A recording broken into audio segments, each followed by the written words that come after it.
Pennywise the Dancing Clown terrorized our screens in 1990 and returned almost 3 decades later. For as many forms as he would take, there were just as many actors of varying ages and genders considered for the role. Stay tuned to find out who. Malcolm McDowell embodies evil. Seriously. The venerable British character actor has been a go-to bad guy for decades. He played the maniacal head of Water and Power Corporation in 1995's Tank Girl, spearheaded a school rebellion in If, was a malicious principal in Easy A, and was Rob Zombie's personal choice to play Dr. Loomis in 2007's Halloween reboot. However, none of those parts is McDowell's most iconic contribution to cinema. That would be Alex, the charming and dangerous delinquent protagonist of Stanley Kubrick's A Clockwork Orange. It's no wonder McDowell was on the shortlist for the 1990s TV spin on Pennywise. According to The Hollywood Reporter, director Tommy Lee Wallace considered McDowell, but awarded the role to Tim Curry instead. He made this choice because the Rocky Horror Picture Show star inverted the lovable clown trope while giving the character an accent reminiscent of a, quote, old-time Catskills comic. Hi, Georgie. Aren't you going to say hello? Though McDowell has given transformative performances, old-time Catskills comic doesn't sound like anything in his wheelhouse. McDowell projects gravitas as opposed to disarming charm. It's easy to imagine his Pennywise terrifying audiences, but harder to imagine children trusting him. Wallace made the right call. Ben Mendelsohn is an actor who can go for a rival character's throat by simply whispering. He mesmerized as a violent patriarch in Animal Kingdom and did underrated work as Orson Krennic in Rogue One. Audiences are so used to seeing Mendelsohn play villains that some movies use that to their advantage in unique ways. In Captain Marvel, Mendelsohn's Talos appears to be evil, but that's merely a misdirection. The character proves deeply sympathetic, and that's before he reveals his true form and slurps a milkshake down in meme-worthy fashion. You know, you really should be kinder to your neighbors. You never know when you're gonna need to borrow some sugar. Mendelsohn was considered for the role of Pennywise in director Cary Fukunaga's It duology, though Fukunaga would later lead the project.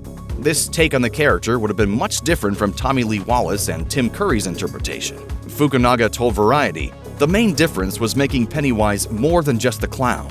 After 30 years of villains that could read the emotional minds of characters and scare them, trying to find sadistic and intelligent ways he scares children, and also the children had real lives prior to being scared. Ultimately, Mendelsohn passed because the pay was too low, but even so, he wouldn't have been the right fit for Andy Muschietti's more traditional take on It. Still, the actor eventually landed a Stephen King adaptation, joining HBO's The Outsider in 2020. Of all the actors on this list, Will Poulter is the only one who was actually cast as Pennywise. Really? Poulter was Cary Fukunaga's choice for Pennywise in his canned It reimagining. And it isn't hard to imagine why. By 2015, the young British actor had racked up a bevy of standout off-kilter roles. He broke through with 2007's Son of Rambo, playing a badly behaved youth who dreams of recreating First Blood. That led to a scene-stealing turn as the TLC-spouting Kenny Rossmore in We're the Millers, and more notably, the antagonistic role of Gally in The Maze Runner. Taken in tandem, Kenny and Gally point to why Poulter's Pennywise could have worked. The actor is funny but not glib, frightening but not difficult to empathize with. You could easily imagine him both befriending a child and putting them into peril. That's Pennywise 101.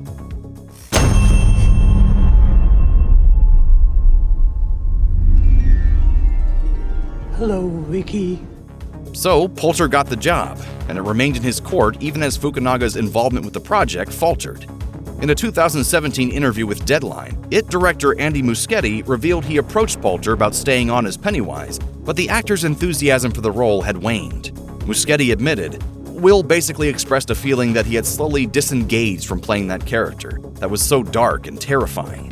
It was a personal decision I respected, but I was eager and willing to find my own Pennywise, and that's what we did. Tasty, tasty, beautiful fear. Pennywise is an ageless malevolence, a shape-shifting creature that takes the form of a clown to exploit children's naivety. Any actor cast in the role will be older than the characters Pennywise preys on. That said, Cary Fukunaga and Andy Muschietti's casting process for the It films reveals how open they were in terms of Pennywise's age. Originally, Fukunaga had considered both Ben Mendelsohn and the legendary Mark Rylance, who would have been in his mid-50s during the audition process. Rylance could have made for a fascinating Pennywise. He is the ultimate chameleon, an actor who's at home playing both a tech mogul and big friendly giants. His childlike sensibilities and theatrical background could have yielded a strange but menacing Pennywise the Clown. In the end, Muschietti went with a younger actor to embody Stephen King's legendary evil. Pennywise stands in contrast to the adults who make the Losers Club's lives so difficult. You can see why he'd offered Georgie hope, however briefly. Like false hope, Pennywise is one of childhood's many terrors. Hugo Weaving doesn't need to play another iconic character. The iconic actor gave us one of cinema's great villains in Agent Smith from The Matrix. Amazingly, Weaving followed that up with Elrond in Peter Jackson's Lord of the Rings trilogy. Weaving is more than an actor. He's an institution. When he takes on a role, that role gains instant cinematic gravitas. With that said, it makes sense that Weaving was considered for the iconic role of Pennywise. A little too much sense. Pennywise is an astonishing character. His tactics pivot as frequently as his form, and that keeps both the Losers Club and the audience on their toes. With Weaving, you know what you're getting. His voice is unmistakable, his presence is undeniable. At this point, it's difficult for him to take roles that aren't all-time game changers. Weaving would have been a reliably great Pennywise, but one whose vibe was easy to anticipate. After all, everyone knows Hugo Weaving and what he's capable of. Pennywise is an amorphous evil. His malevolence takes many forms throughout Stephen King's best-selling novel and the 2017 movie. Yes, it is best known as a clown, but it also terrorizes Mike by becoming his dead parents. It takes the form of a mummy, a decapitated boy, and even that of his most infamous victim, Georgie. You could argue that the actor who plays Pennywise should feel equally capable of being anyone or anything. Enter Tilda Swinton. As reported by Joe Blow and later confirmed by NME, the chameleon-like acting titan of the Chronicles of Narnia and Michael Clayton fame was considered for Pennywise. Producer Barbara Muschietti claimed that scheduling issues kept her from auditioning. She had a slot to shoot the movie and she wasn't available, so she didn't even audition. But of course, we all thought about it. Pennywise is a character who lives large in his victims' minds, haunting them into adulthood. It's a testament to Swinton's creative power as a performer that she popped into the producers' heads and lingered there. Check out one of our newest videos right here. Plus, even more SlashFilm videos about your favorite movies are coming soon. Subscribe to our YouTube channel and hit the bell so you don't miss a single one.